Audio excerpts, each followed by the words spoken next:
Saludos cordiales. Muchas gracias, Mildred, por esta presentación. Bueno, igual que el doctor Balsa, yo primero, en primer lugar, quiero dar gracias a Dios esta posibilidad de compartir algunos saberes con ustedes. Por supuesto, agradecer al doctor Balsa y a cada uno de los autores que hoy presentan sus libros y que se generaron en un curso dirigido por este reconocido autor, como dijo Mildred, pluma de oro, que mantiene intacto pues su, vamos a decir, récord como escritor, ¿verdad? Porque él se propuso una meta y la ha logrado. En esta oportunidad, yo que normalmente comparto videos, no quise hacerlo porque si bien traigo toda una presentación, más que todo lo que quisiera hacer serían algunas reflexiones. No obstante, por supuesto, vamos a ir siguiendo las láminas de alguna manera y si en algún momento por falla eléctrica no puedo continuar, les doy mi, vamos a decir, palabra de despedida o de fin por el teléfono y posteriormente voy a compartir el video, pero que en el video no están las reflexiones y un podcast que hice de un libro que les voy a presentar, donde el podcast es mi capítulo del libro. Entonces, yo estoy dejando a través de la lámina algunos como tics para la reflexión.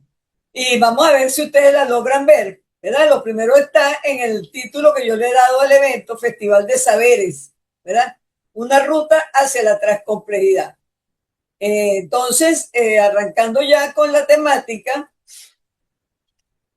vamos en esta lámina que pretendo, no sé, tengo aquí un problemita que no me pasa. Yo le pedí a la doctora, a los, vamos a decir, presentadores que no me hicieran ninguna presentación porque de alguna manera yo lo iba a hacer. Y lo iba a hacer a través de estos libros que de alguna manera muestran que yo vengo hablando, vengo trabajando sobre el tema de Latinoamérica desde el punto de vista de la investigación, desde el punto de vista epistemológico y desde el punto de vista de la publicación, que es a lo cual me quiero referir hoy. ¿Verdad? Entonces yo no voy a señalar ningún libro en particular, pero ustedes lo van a ir viendo. De este libro, el segundo, que se llama La publicación académica en América Latina, donde comparto con la doctora Gilma Álamo, yo hice un podcast de la parte mía de mi capítulo, que como dice el doctor Barça, me parece que la inteligencia artificial le da una connotación diferente, bien interesante, aunque también sentí que no trabajó todo el capítulo. Pero bueno, me parece un buen trabajo. Aquí estoy mostrando, como parte de esto que hablamos, vamos a hablar hoy, que es la publicación académica, en la primera parte le presenté los libros. Aquí le estoy presentando un artículo de una revista. Esta revista es República Dominicana. Y fíjense lo interesante que viví con esta revista, ¿verdad? Yo escribí acá hacia una epistemología latinoamericana y caribeña. Y yo siempre que escribo trato de nombrar alguna persona que haya trabajado la temática o por lo menos relacionada con el país. Entonces en mi búsqueda conseguí un pensador de República Dominicana, lo nombré, yo participé en esta revista porque me invitó una persona que en ese momento era estudiante del doctorado y yo era su tutor o su mentor y de República Dominicana. Entonces, como les decía, yo nombré a un autor que yo no conozco, yo lo busqué y él lo leyó, él leyó el artículo y me invitó. Ahorita yo estoy nombrada por 4 años como revisor de proyectos de investigación del Ministerio de Ciencia y Tecnología de República Dominicana. Y fue a raíz de ese artículo. Entonces, fíjense ustedes lo interesante de este planteamiento que de alguna manera yo quiero hacer, ¿verdad?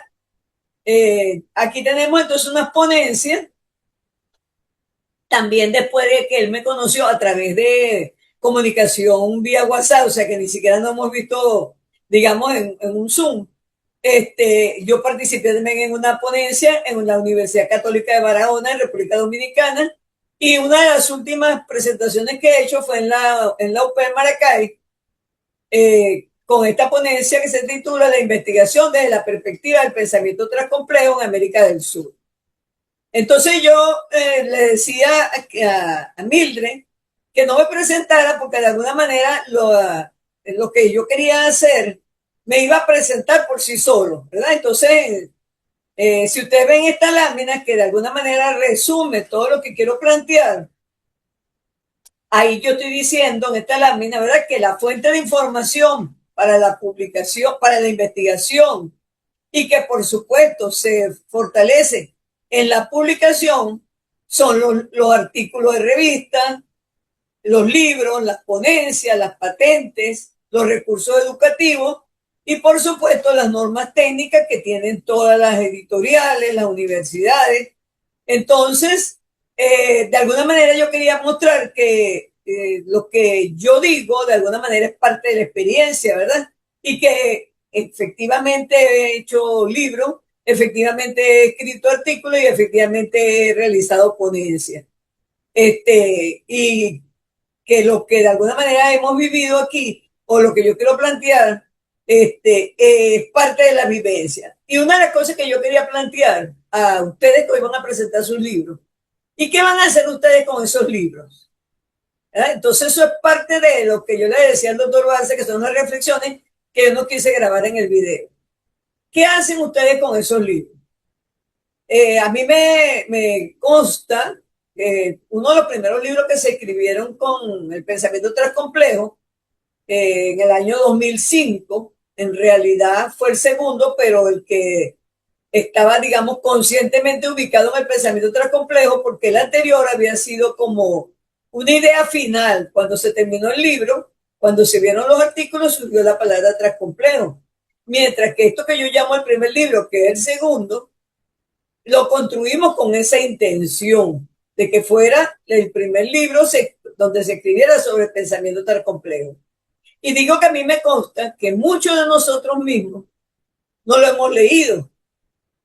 Entonces, por eso yo le pregunto a ustedes, ¿qué van a hacer ustedes con esos libros? Ahora, siguiendo un poco el orden de la lámina, les decía que esta lámina de alguna manera resume todo lo que yo quiero decir hoy. Vamos a ver si lo puedo decir, ¿verdad? Y es que entonces la investigación se nutre de los productos de investigaciones previas, que esos resultados se publican y esos resultados de alguna manera dan evidencia de la calidad de las investigaciones realizadas y van a nutrir a la ciencia.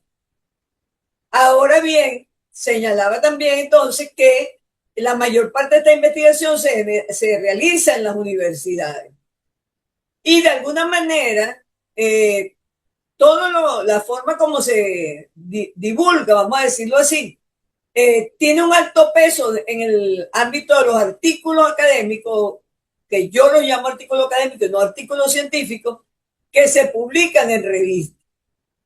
Y esto tiene que ver con, digamos, una tradición, con un sojuzgamiento que sufrimos en América Latina, y es que las editoriales tradicionales, las grandes editoriales comerciales como el Servier y Clarivate, determinan lo que es fundamental, lo que es importante para la ciencia.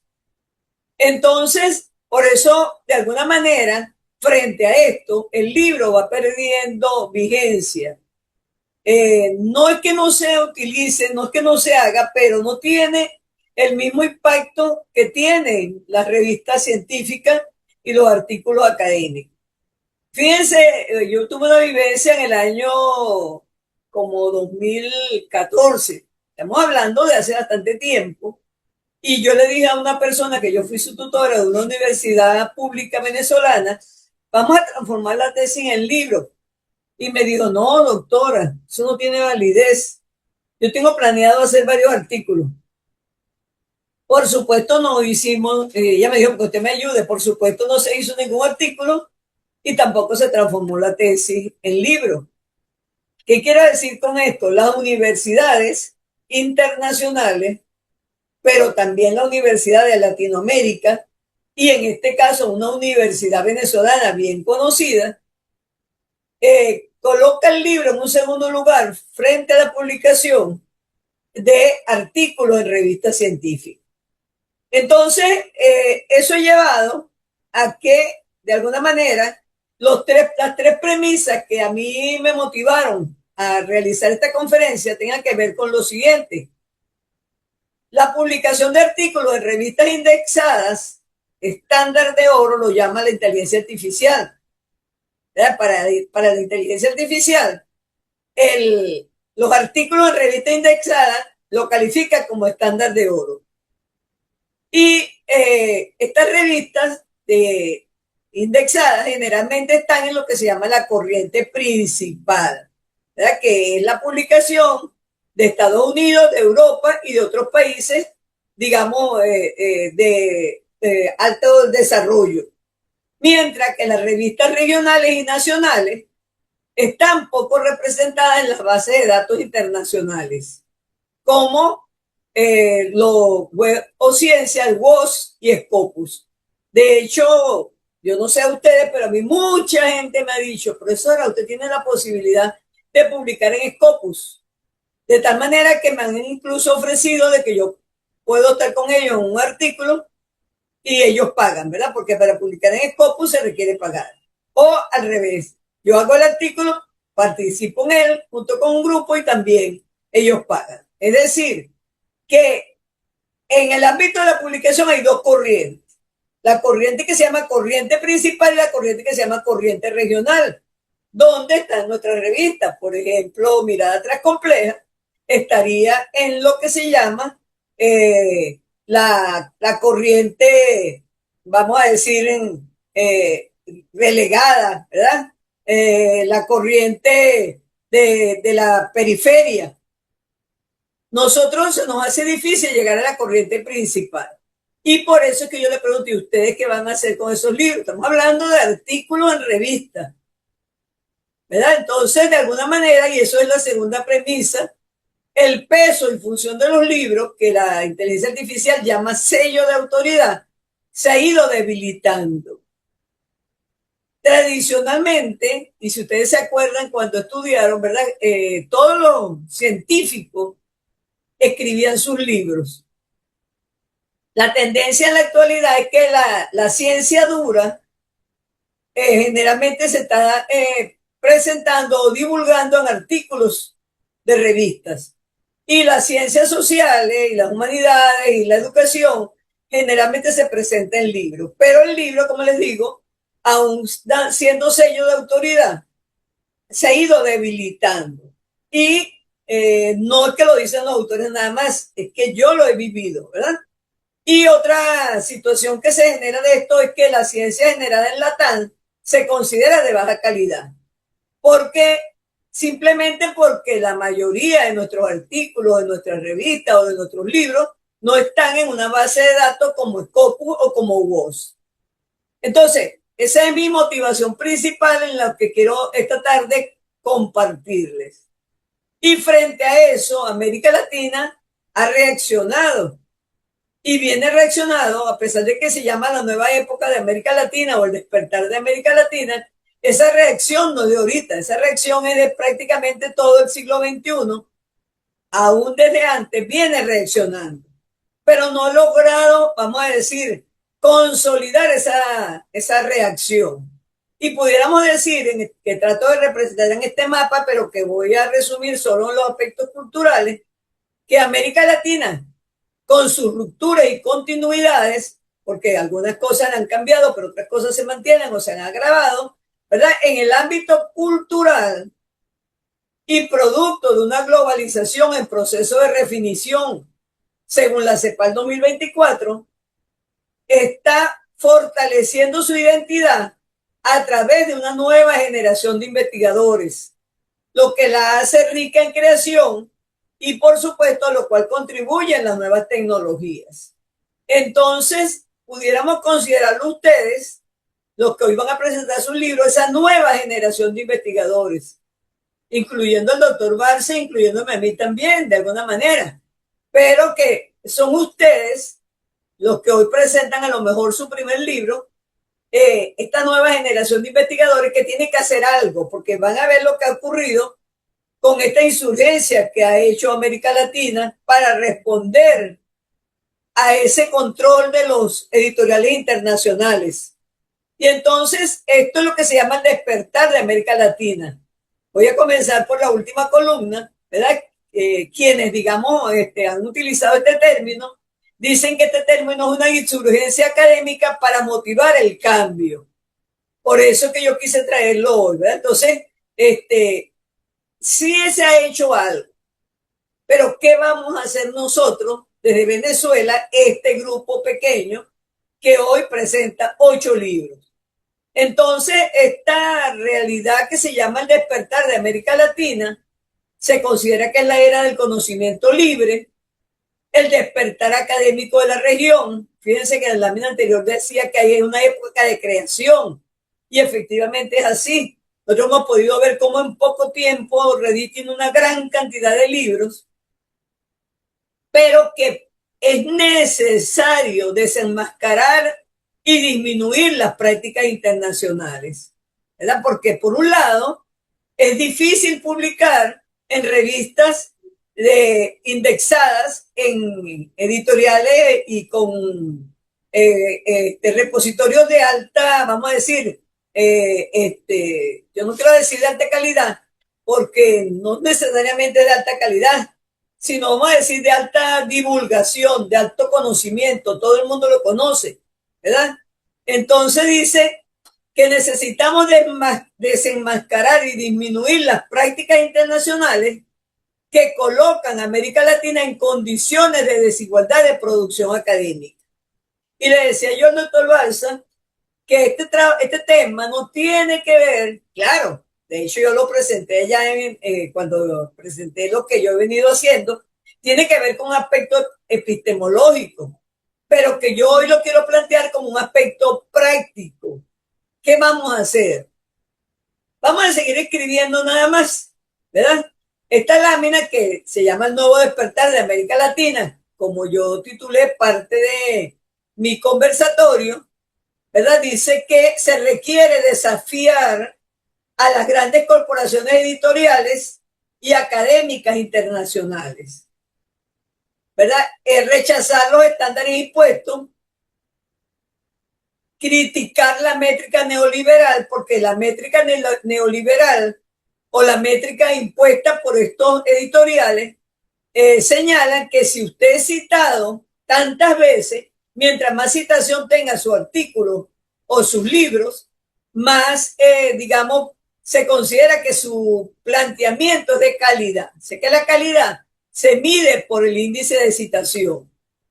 Y entonces la idea es que frente a esto, América Latina ha hecho, ¿verdad? Esta época que se llama el nuevo despertar de América Latina, la nueva era de América Latina, que como les digo, no es de ahorita, sino que es parte del siglo XX, del siglo XXI, ha tenido o es caracterizada por autores como la vitalidad cultural, donde surgen pequeñas editoriales independientes, y ahí tienen ustedes a Ferredí, que no es casualidad, ¿verdad? Y tienen otros, yo nada más voy a nombrar Ferredí, y también nuevas plataformas de publicación.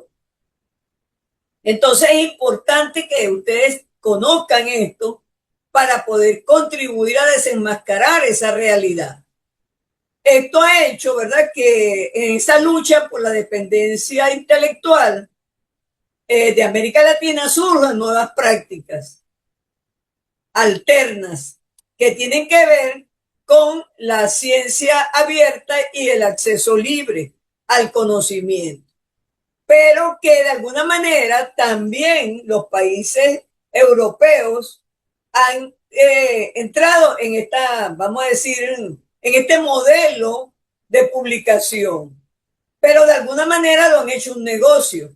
Entonces hay varios, vamos a decir, varias corrientes dentro de lo que es el acceso abierto, y eso ha hecho que, de alguna manera, a pesar de que América Latina viene luchando con eso, de tal manera que ha construido un ecosistema regional de comunicación de la ciencia que la coloca a la vanguardia del acceso abierto, aún así, todavía es insuficiente lo que se ha hecho, ¿verdad?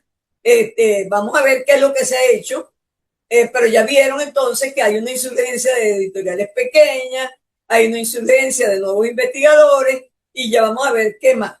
Pero que lo que se ha hecho de alguna manera consolida a América Latina como la vanguardia del acceso abierto y de la ciencia abierta, como un bien público. Sin embargo, cuando usted va a buscar algunos materiales, no se lo permite. ¿Qué quiere decir? Que sigue predominando el mercado de los grandes editoriales. Entonces, decía que el modelo de acceso abierto y de ciencia abierta y de ciencia ciudadana ha consolidado a América Latina a la vanguardia de este modelo. Sin embargo, hay otros elementos que han hecho que eso se pueda generar, como son las plataformas y repositorios latinoamericanos. Y así tenemos entonces, yo generalmente cuando hago estos trabajos, trabajo con América del Sur, por eso tengo Argentina, Brasil, pero en esta oportunidad no podía poner toda América del Sur porque aquí es donde se han generado algunas plataformas y repositorios en la región, ¿verdad? Entonces tenemos en Argentina en la CONICET Digital, que es un repositorio institucional de acceso abierto que surge en el año 2015. Y lo que se llama la referencia, que es una red regional abierta conformada por 10 países, que surge en el 2012. Y a esta red se le llama el cosechador porque de alguna manera está cosechando los datos de todas las producciones que se generan en estos 10 países. Vean que ahí no está Venezuela, ¿verdad?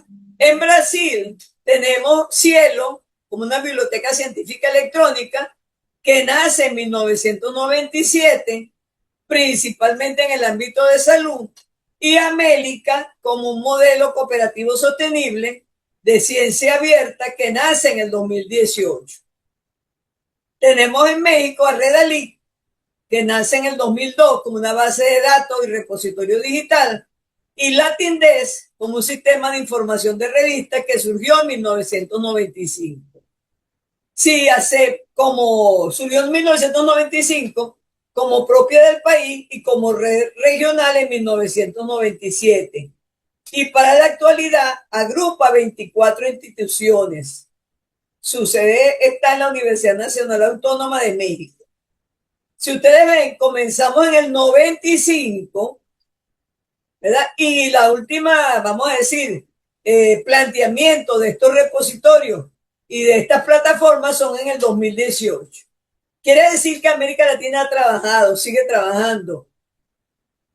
Por ahí no vemos, como le decía, Venezuela, pero aún no es suficiente, porque entonces los países europeos y Estados Unidos copian el modelo, pero entonces le incorporan elementos de negocio. También contribuye en el ámbito de América Latina la Declaración de Salvador de Bahía. Hay 3 declaraciones anteriores, pero yo no las quise traer porque no son de América Latina, ¿verdad? Entonces esta declaración señala que los gobiernos deben hacer del acceso abierto alta prioridad y que el acceso abierto a la información está declarado como un derecho universal, que por lo tanto se deben fortalecer las agendas de investigación de los países en desarrollo y los resultados de las investigaciones financiadas por fondos públicos debe estar en acceso abierto. Si me devuelvo un momentico a la primera lámina, aquí es lo que quiere decir esta parte, ¿verdad? Donde dice debajo de ciencia, fondos públicos, que si la investigación que se realiza en las universidades está financiada por fondos públicos, sus resultados deben ser de acceso abierto. Pero como les decía, más en el extranjero, porque se considera América Latina como la región no internacional, ¿verdad? Más a nivel de los países europeos. Entonces, sin embargo, a pesar de que se financia con fondos públicos, ese acceso abierto no es realidad. Y ustedes lo deben haber vivido. Yo cada día lo vivo cuando busco algo, un material y no tengo acceso a él. Entonces, sí, hay muchos materiales que son de libre acceso, pero también hay muchos materiales que uno quisiera de alguna manera revisar y no se puede. Entonces, yo le decía que de alguna manera América Latina había empezado a reaccionar, al menos con estas iniciativas, desde el año 1995 y que al menos en la búsqueda que yo hice hasta el año 2018, porque cada día se siguen generando iniciativas, se ha venido trabajando. Ahora, Moraes en el 2022 dice, ¿cuál es la realidad a 20 años de la iniciativa de acceso abierto? Entonces él dice, lo bueno, una academia fluida, un escenario documentado y actualizado. Lo malo, los subsidios limitados. El subsidio financiero es una limitante. Y les decía que incluso a nivel de América Latina, donde supuestamente hay acceso abierto, ¿verdad? El subsidio es un problema, mucho más si queremos accesar a los editoriales, vamos a decir, tradicionales de alto prestigio. Y para este autor, lo feo, la presión de alto impacto por publicar en revistas tradicionales, ellos consideran revistas tradicionales, las revistas de los editoriales, vamos a decir, que predominan, ¿verdad? Ellos aquí plantean, o este autor plantea, que el costo de Scopus por publicar es alto. Yo conocí, digamos, Scopus recién comenzó la migración venezolana, porque mucha gente me llamaba, que me conoció, que ya yo estaba de alguna manera trabajando en el editorial, en el fondo editorial, y me decían, doctora, ¿qué posibilidad hay de publicar en Scopus? Le pagamos, usted participa con nosotros, ¿verdad? Es decir, que esto no es que me lo contaron, no es que yo lo leí, es que yo lo viví con gente venezolana en el extranjero. Y últimamente con gente, vamos a decir, de Ecuador, de Perú, nombro esos dos países porque son donde yo he tenido más contacto, que le exigen a los estudiantes de maestría publicar en revistas indexadas en Scopus. Entonces eso ha logrado o ha generado una mala práctica. Y es que entonces ellos se reúnen, como les decía, en equipos. ¿Verdad? Entonces, ¿para qué se reúnen en equipos? Para abaratar los costos al publicar. Puede ser que todos participen en una publicación o puede ser que participe uno solo, el que escriba, pero todos participan porque van a hacer el equipo para abaratar costos. Digamos que nosotros, el grupo que hoy me acompaña, no ha caído en eso y estamos haciendo los libros. Ajá, pero ¿para qué estamos haciendo los libros? ¿Qué vamos a hacer frente a esta situación? América Latina, entre las cuales nosotros formamos parte, está haciendo lo suyo. Cada universidad de cada país que conforma América Latina está haciendo lo suyo. Ajá, pero ¿qué va a hacer Venezuela? Y particularmente, ¿qué va a hacer Redí? Y este grupo de personas que tienen 8 libros. Y yo les pregunto, ¿ustedes cada uno se ha leído los 8 libros? ¿Ustedes cada uno que hicieron el diplomado con el doctor Balsa, se han leído el libro del doctor Balsa completo? Ok, voy a presentar 3 autores nada más para ver, digamos, una comparación según estos 3 autores entre las prácticas de publicación académica tradicional y las prácticas de publicación alterna que ellos proponen. Mi idea es que ustedes se enfoquen en lo externo, a ver qué podemos hacer desde nuestro contexto personal particular y desde nuestro contexto que en este momento es la revista. Entonces, por ejemplo, Martínez en el 2023 señala que la práctica tradicional es publicar en revistas de alto impacto. ¿Verdad? ¿Y cuál es la característica de la revista de alto impacto? Que están indexadas en Scopus o en WOS.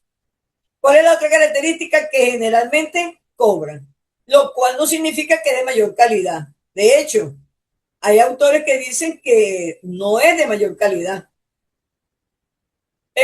La otra característica de la práctica tradicional es que las publicaciones regionales de alta calidad están limitadas en su alcance.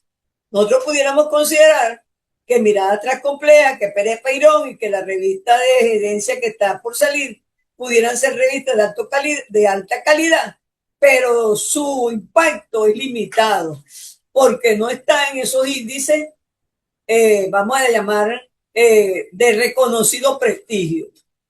Y el otro problema es el desafío de idiomas y convenciones de escritura. Anoche a última hora veía algo que decía que se cambió todo en la narrativa de los ensayos, de las ponencias, por una fórmula, ¿verdad? Y casualmente vi que en estos días yo misma manejo esa fórmula y en la revista que de alguna manera yo participo, trato de que cumplan esa fórmula.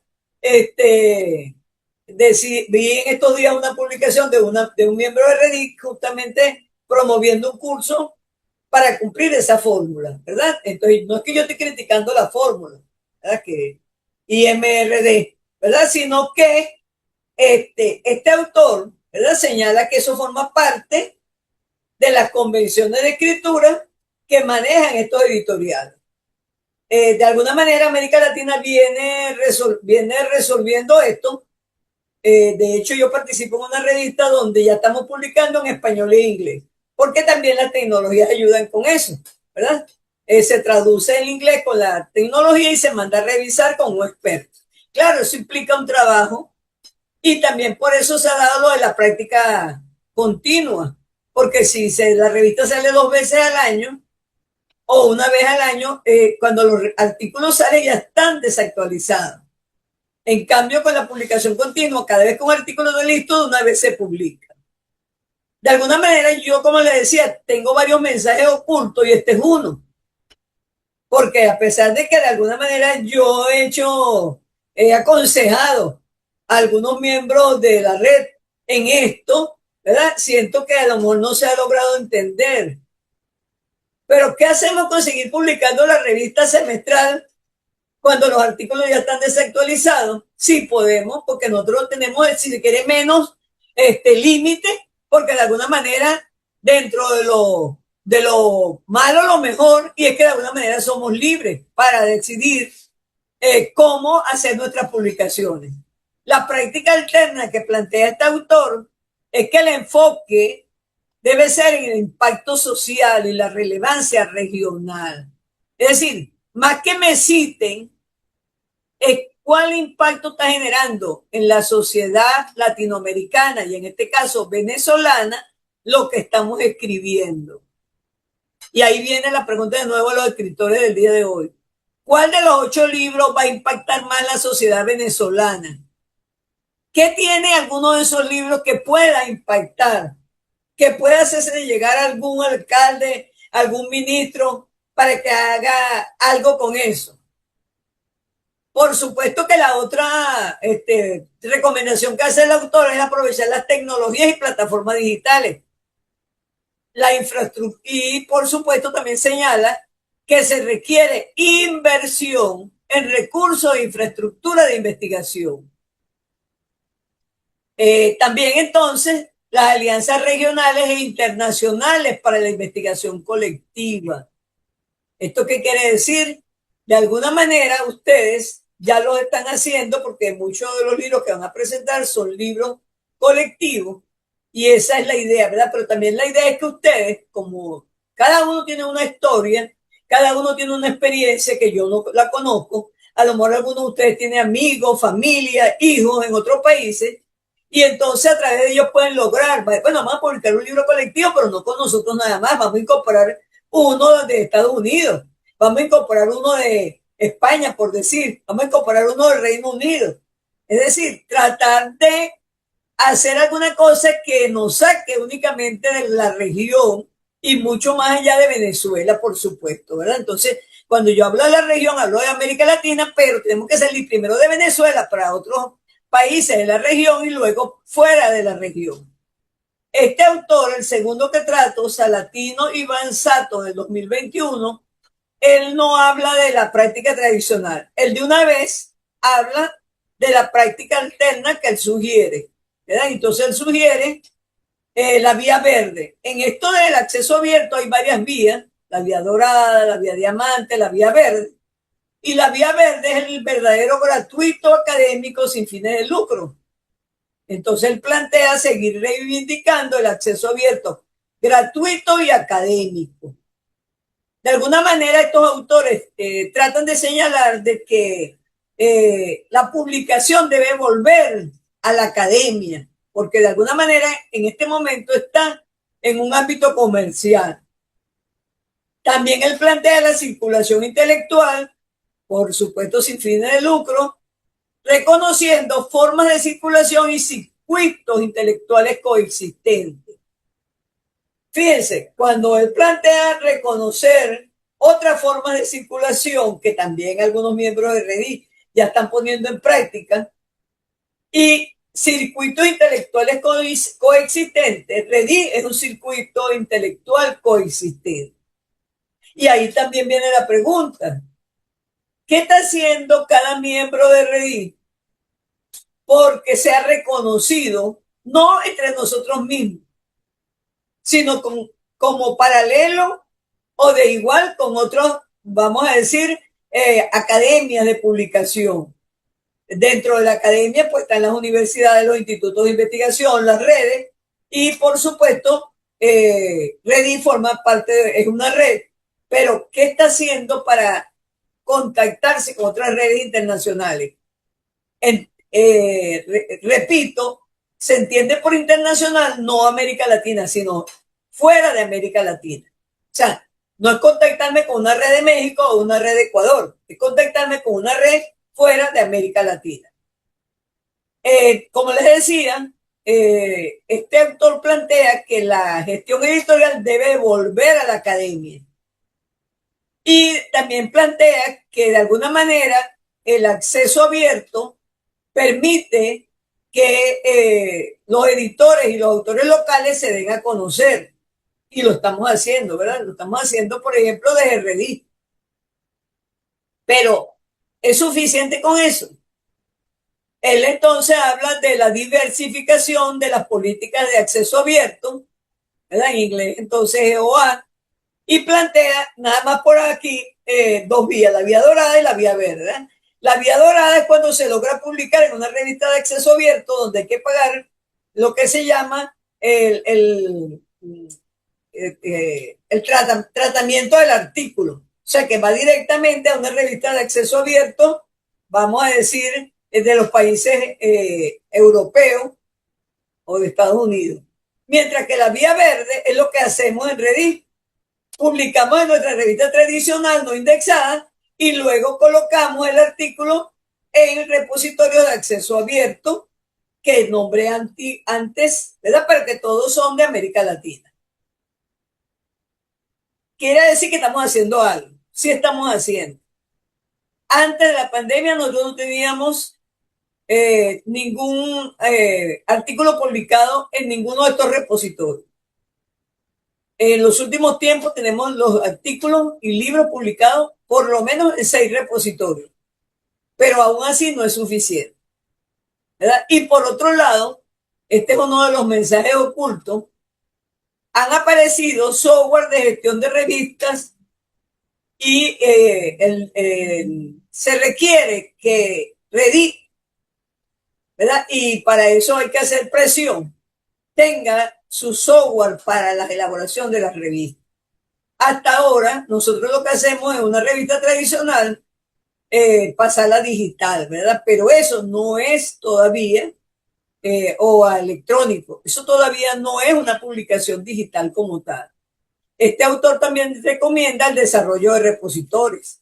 De hecho, yo me acuerdo de repositorios. Yo me acuerdo que una vez hablando con la doctora Gualesca, y estábamos apenas, vamos a decir, no como Redis, sino como grupo, publicando unos primeros libros y decíamos, cada vez que se presenta uno de ustedes en una conferencia, genera un material. ¿Y qué se hace en esos materiales? ¿Dónde están esos materiales? Y hablamos de hacer un repositorio de Redis y no lo hicimos, ¿verdad? De alguna manera ya hay mucho material de Redis en las redes. Pero vuelvo a insistir, toda esta conversación es para señalar que no es suficiente y que no podemos pretender que una persona que se encargue, por ejemplo, de las redes o de la tecnología, resuelva todo. Se necesita la participación de cada uno de ustedes. Y al ustedes presentar un libro hoy que les da carácter de autoridad, ¿verdad? Tienen que ver dónde están presentando el libro, que lo presenté y qué más voy a hacer con este libro. ¿Cómo voy a lograr que me lean en otros espacios? ¿Cómo voy a lograr que me lean, aunque sean los que están conmigo en este evento? Y Sánchez Tarragó en el 2021, él vuelve a hablar de la práctica tradicional que se caracteriza por la hegemonía, por supuesto, de los editoriales clásicos y el mercantilismo, ¿verdad? Y él sí plantea la práctica alterna en el cual él sugiere la colaboración y el pluralismo. Cuando ustedes ven esas palabras, una vez dice, Reddit está bien ubicado, Reddit está haciendo algo, pero no es suficiente. Porque Reddit de alguna manera está publicando para sí mismo. ¿Verdad? Ahí sí hay algunas iniciativas, sí hemos hecho algunas cosas, pero falta.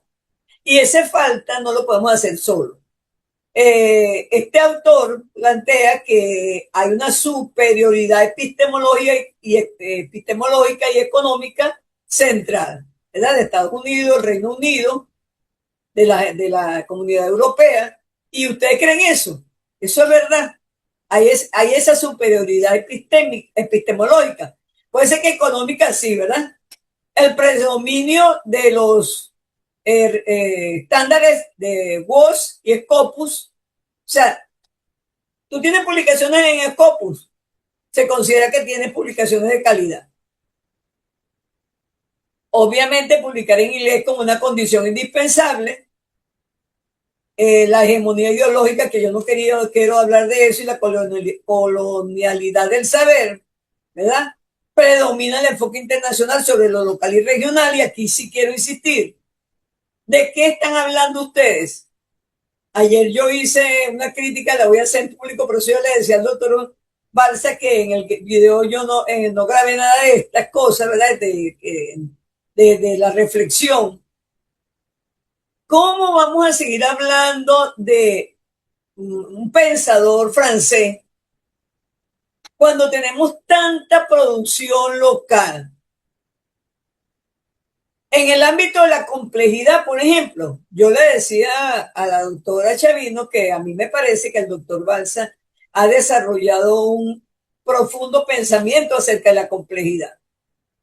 Y que por eso, de alguna manera, yo lo estaba invitando a que participara en un evento donde se habla de complejidad, pero que no nos podía decir cualquier cosa. Él, por supuesto, no me hizo caso, no asistió a la invitación, y ahí viene la no relación, ¿verdad? La posibilidad de que te oigan en otros países y empiecen a hablar de complejidad desde Balsa y no desde un pensador que tenemos leyendo hace mucho tiempo. Ya es hora de separarnos de esos pensamientos. Entonces aquí viene, ¿qué le interesa que se escriba a la comunidad de América Latina? ¿Qué necesita Venezuela que se escriba? Yo oí antes de empezar esta conferencia el podcast que les dije que se hizo de la mitad del libro, ¿verdad? De mi artículo, y ellos decían que, como dice el doctor Barza, el podcast está como mejor que el capítulo, ¿verdad? Que, claro, eso lo digo yo en el capítulo, que América Latina tiene el 60% de la biodiversidad del mundo. Y por eso algunos pensadores dicen que hay que escribir sobre esa temática. Bueno, el otro planteamiento que hace él, que el alto impacto comunica percepción de prestigio. O sea, ¿cuántas citas tienen? Ah, eres un escritor prestigioso. No tienes citas, así tengas 50 libros, no eres prestigioso. Entonces, por supuesto, critica eso. Y critica, ¿verdad? Lo que hemos venido hablando, que la ciencia abierta también la tomaron como modelo, digamos, los editoriales reconocidos, pero lo transformaron en una posición mercantilista que incluso lo han llamado capitalismo de plataforma. Entonces, frente a eso ellos plantean que se requieren infraestructuras colaborativas, redes y alianzas solidarias. Nosotros estamos conformando una red y eso no tenemos problema. Hemos hecho algunas pequeñas colaboraciones, ¿verdad? Pero necesitamos otras. Y a eso es el planteamiento que yo los llamo. Porque a lo mejor algunos de ustedes tienen unos contactos, unas posibilidades que no tenemos nosotros. Pero si yo no conozco esto, si no sé la necesidad que hay de hacer nuevas colaboraciones, nuevas alianzas, por supuesto, él también plantea la transformación de los sistemas de evaluación y del financiamiento. Entonces, eso tiene que ver con que, digamos que los sistemas de evaluación no le den solamente valor a lo que está indexado por esos editoriales y por esos índices, sino que también se le dé, vamos a decir, valor a la bibliodiversidad y al conocimiento local. Por supuesto, plantea métricas plurales que respeten, como decía anteriormente, la bibliodiversidad y la investigación local en lengua local. Entonces, tenemos nuestro libro en lengua española, pero también lo vamos a tratar de divulgar en lengua inglesa. Eso implica un trabajo. Y en eso yo tengo que reconocer también una experiencia, o sea, que no me lo contaron, ¿verdad? Yo tuve un rector que decía, Crisálida, transformen los libros en inglés. ¿Verdad? Nosotros, por supuesto, no le hicimos caso y ahora, y eso, vamos a decir que eso me lo dijo él a mí en el 2003. Estamos en el 2026, pero no fue que no le hicimos caso en esa época, es que todavía no lo hacemos. Y ahorita con la tecnología eso es completamente fácil. Obviamente implica una revisión, porque tampoco es que vamos a traducir con la tecnología y no vamos a revisar. ¿Y por qué lo tenemos que traducir en el inglés? Bueno, porque es la necesidad que lo divulguemos a otros escenarios donde lo puedan leer y puedan darse cuenta de que la ciencia que se está produciendo en América Latina y en Venezuela es de calidad. Y que no porque no está en Scopus o en WOS, no es de calidad. Y por supuesto, él plantea la integración de diversas tradiciones científicas y epistemológicas. Y esto no lo está planteando la otra complejidad. Entonces, fíjense, pero ¿qué ocurre? No se sabe. Se queda en nuestro ámbito. Yo diría que en nuestro ámbito local, pero puede ser que todavía llegue a América Latina en algunos países cercanos a Venezuela, ¿verdad? Bueno, de todo esto que he hablado, a pesar de que yo le puse a la ponencia, le agregué el término desafío, aquí coloqué retos. Y es que de alguna manera se utiliza como sinónimo retos y desafíos, pero los desafíos son más, vamos a decir, personales. Implica más acciones de las que yo le estoy planteando a ustedes. Los retos son más generales. O sea, lo que yo le estoy planteando a ustedes, ¿qué va a hacer usted con su libro? ¿Qué es lo primero que va a hacer con su libro? Entonces aquí aparecen 7 principales desafíos con respecto a la publicación. En primer lugar, la calidad de la publicación. Su libro es de calidad, usted considera que es de calidad, ¿qué va a hacer con eso? ¿Verdad? Y por supuesto, el segundo problema relacionado aquí es la financiación y como les decía, que aún en acceso abierto se ha creado vamos a decir, un pago por procesamiento del artículo. En segundo lugar, la infraestructura digital. Sabemos que cada día hay nueva tecnología, pero también sabemos que hay cada día mayor diversidad en el uso y no todos tenemos la posibilidad de accesar a la misma tecnología, como personas y como grupo y como país, ¿verdad? Entonces, en tercer lugar está la revisión de pares y el perfil de los árbitros, que a pesar de que apareció en sexto lugar, yo lo coloqué aquí porque tiene que ver con lo mismo. Y aquí también hay un mensaje oculto. No nos tenemos que no nos tenemos que fastidiar o molestar porque nos revisen. Justamente al contrario, debemos aprovechar esas revisiones que nos hacen para irnos dando cuenta de no solamente de nuestros errores, sino de los errores que cometen los que están cerca de nosotros y a los cuales podemos ayudar y de alguna manera irnos conformando, ir mejorando ese perfil, porque de alguna manera también ustedes son árbitros, ¿verdad? Entonces, es necesario entender que por más experiencia que uno tenga, siempre la revisión de los pares es fundamental y es necesaria. Entonces, esa idea, ¿verdad? De que necesita, fíjense que una de las críticas que le hacen, claro, en ciertos lugares es el perfil de los árbitros, porque muchos árbitros primero se están negando a corregir porque este es un trabajo gratis, porque les gusta. Y segundo, no tienen las competencias, porque el hecho que yo publique un libro o varios libros o que tenga artículos publicados en revistas no significa que yo necesariamente voy a saber revisar lo que otros están escribiendo, pero eso forma parte de ser miembro de la red, de tomar en cuenta estos planteamientos para irnos mejorando, ¿verdad? El cuarto problema es el factor de impacto que, como les decía, generalmente es de las citas que se hagan, o sea, es un impacto por número cuantitativo de citas y que responde a los intereses foráneos. Pero ¿qué le interesa a América Latina? ¿Qué le interesa a Venezuela? En el quinto lugar están las políticas éticas, la dificultad en la indexación y las revistas predadoras que han aparecido.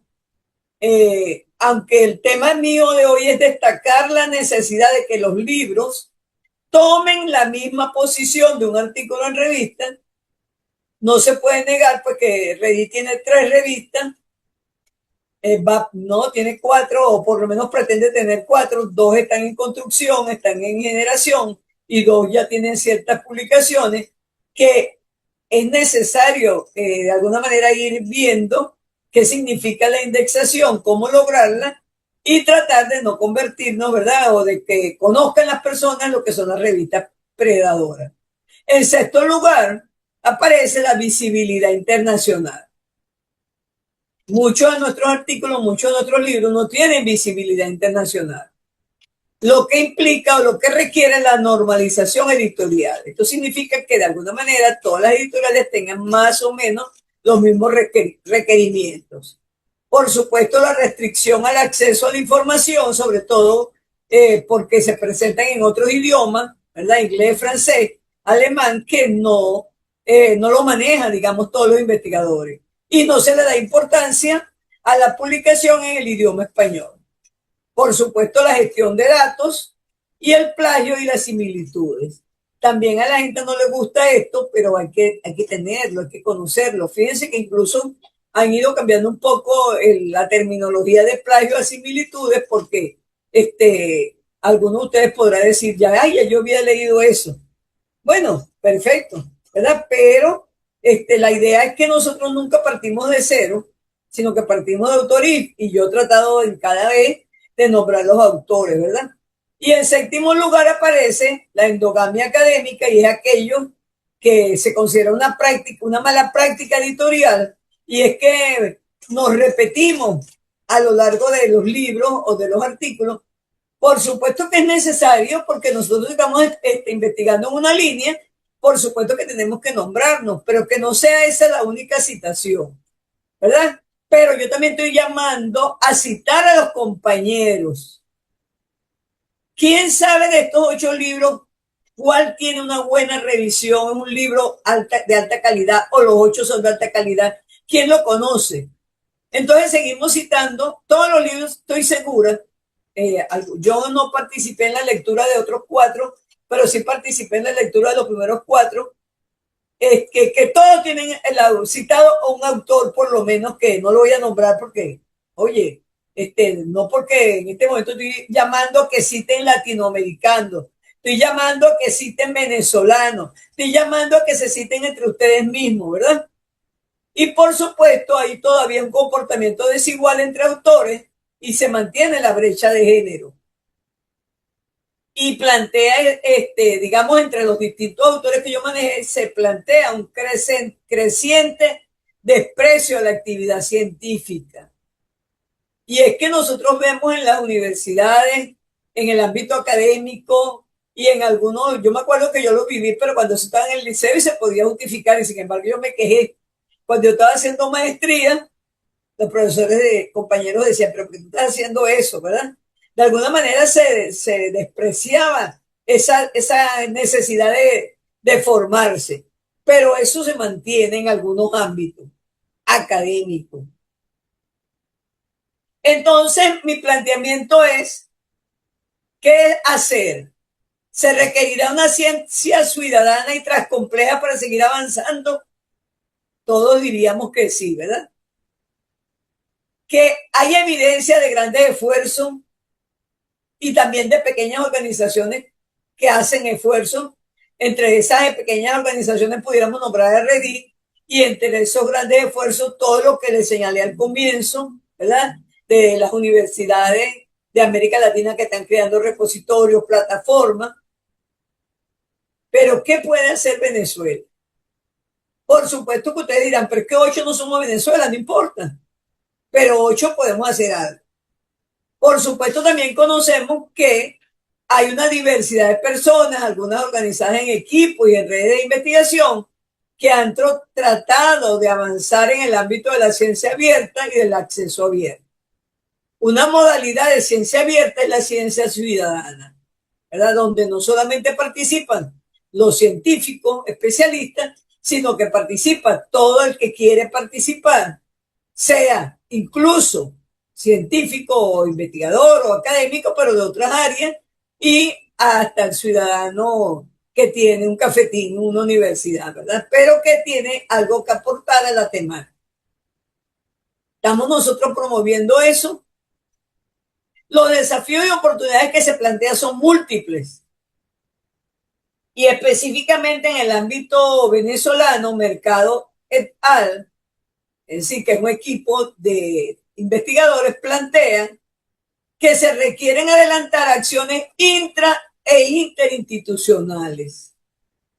Es decir, necesitamos hacer acciones entre miembros de Redí, pero también necesitamos hacer acciones fuera de Redí. ¿Y quiénes la pueden hacer? Los miembros de Redí, porque no podemos dejar eso en manos de una sola persona, ni de la junta directiva. Porque a lo mejor uno de ustedes tiene más contacto que lo que puede tener toda la junta directiva de Redí. Y necesitamos esos contactos, ¿verdad? ¿Y dónde empiezan esos contactos? A ustedes dar a conocer sus libros y cómo lo hicieron y qué pasó con ellos, ¿verdad? Implica también para Venezuela desarrollar una plataforma técnica común como un programa de cooperación con instancias nacionales, regionales e internacionales. Lo que está planteando este autor es lo que les decía, nos relacionamos con México, con Argentina, con Colombia, pero también con otros países fuera de la región latinoamericana. Y también nos relacionamos dentro de Venezuela con otras instancias. Por decir, nos relacionamos con Redí, ¿verdad? Con otras redes, donde sea posible. Entonces, ¿quién tiene que generar esto? Pudiéramos decir que lo tiene que generar el Ministerio de Ciencia y Tecnología, pero nosotros no estamos en el Ministerio de Ciencia y Tecnología, entonces tiene que generarse desde abajo hacia arriba. Algunos de ustedes a lo mejor conocen al ministro de Ciencia y Tecnología, usted conoce a alguien, vamos a mandarle nuestros materiales, vamos a compartir nuestros materiales, vamos a invitarlos, ¿verdad? También se plantea en esta pregunta que yo hago, consideración de temas pertinentes a la realidad de América, en conjunción con temas de interés global. Y esto va para ustedes directamente. Vamos a seguir hablando de complejidad. Vamos a seguir hablando de complejidad con el mismo autor. Hablemos de complejidad, además del mismo autor, con autores regionales, pero también hablemos de temas que interesan a América Latina y particularmente a Venezuela, si todos los que me acompañan hoy son de Venezuela, porque si hay de Ecuador, de Perú, de cualquier país de América Latina, con sus necesidades regionales. Considerar de igual relevancia los distintos formatos de comunicación y no solo los artículos en revista. Entonces tenemos que darle importancia a los artículos que escribe nuestra amiga común los domingos, pero también a los que publican en artículos de revistas indexadas, que lo pueden hacer, también en los que publican en revistas regionales, nacionales y de Reddit, pero también en los que publican libros. Hay que leer los libros, hay que leer qué están planteando, qué escriben. Nosotros damos a conocer casi toda la semana libros y libros y nadie dice nada. Y el no decir nada implica que yo creo que ni siquiera vieron el título. Por supuesto, promover cambios en la forma de hacer investigación, de valorarla y comunicarla. Redí está montado de lleno en eso. El doctor Barça, como vamos a decir, líder de este grupo, está montado en eso. Pero hay que comunicarla, hay que valorarla, no puede quedar únicamente en nosotros. Y por supuesto, la necesidad de investigación colectiva, haciendo un equilibrio entre lo individual y lo colectivo. O sea, participo en grupo, pero también sigo escribiendo de forma individual mis propios pensamientos, que es importante, ¿verdad? Seguirlo haciendo. Una ciencia ciudadana y compleja para seguir avanzando implica la valoración del trabajo en equipo. Y la valoración del trabajo en equipo no es que yo le entregué mi artículo a la que va a compilar y ya me olvidé de eso. No, ¿verdad? Vamos a revisarnos entre nosotros mismos. Somos 8. Vamos a revisar 2 cada uno. Vamos a hacernos sugerencias nosotros mismos. Cada uno tiene algo que aportar. Implica considerar tanto los conocimientos científicos como el saber no científico y la diversidad de actores. Entonces, la transcomplejidad tiene que promover eso. No solamente puros académicos, necesitamos incorporar a la población, a los bachilleres, a los licenciados, a los que están estudiando y a los que les interesa la temática, a lo mejor no están estudiando, pero tienen más conocimiento.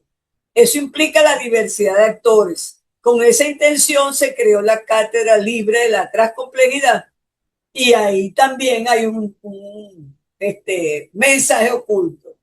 Estamos incorporando a la comunidad. Implica entonces también un mensaje oculto que estoy develando, ¿verdad? Participación y diálogo entre la ciencia y la sociedad. Ustedes tienen que agarrar sus libros y convocar a un grupo, pero no académico. Yo no sé de dónde viven ustedes, no sé dónde trabajan ustedes, pero en su universidad, en su comunidad, mira, oye, yo creo que nos reunamos este domingo, este sábado, esta tarde, para que yo les cuente lo que escribí. Y eso que le digan, escríbalo y pégalo en la parte de atrás del libro, ¿verdad? Para que cuando haga la próxima edición tenga lo que han dicho la gente. Por supuesto, esto implica asumir la naturaleza polifacética y multidimensional del trabajo académico. Entonces, no es solamente que me formo, no solamente que publico, sino que el trabajo académico va más allá. Que considere tanto indicadores cuantitativos, cuánta gente me citó, ¿verdad? Como los indicadores cualitativos. ¿Quién me dijo, oye, qué importante ese planteamiento que tú hiciste? Oye, se debería generar una política a raíz de eso. Deberíamos hacer tal cambio, ¿verdad? Integración de diversas tradiciones epistemológicas que, como les decía, no tengo problema con eso porque de alguna manera Redí lo está haciendo. Y me devuelvo un poquito en esto de que yo les decía que quién les ha dicho que su libro que aporta. Yo me acuerdo que cuando yo empecé a hablar por un curso que tuve que hacer prácticamente obligada porque era un requerimiento de la universidad y yo me recordé en ese curso porque se planteó el modelo de ciencia, tecnología y sociedad, lo que se llama CTC, y que después se le agregó I de innovación y después se le agregó A de ambiente. Y yo lo había visto cuando estudiaba la carrera, yo soy profesora de biología, y por supuesto, cuando lo recordé, ya yo estaba en el ámbito de la transcomplejidad, traté de plantearlo con el enfoque transcomplejo y yo lo planteé en la universidad. Y ya en la universidad se estaba dando una cátedra común a todas las carreras de pregrado de ambiente, pero lo incorporaron en ese momento. Eso tal vez nadie lo supo, si se mantiene o no se mantiene, no lo sé, pero se logró algo en ese momento. Entonces eso es importante.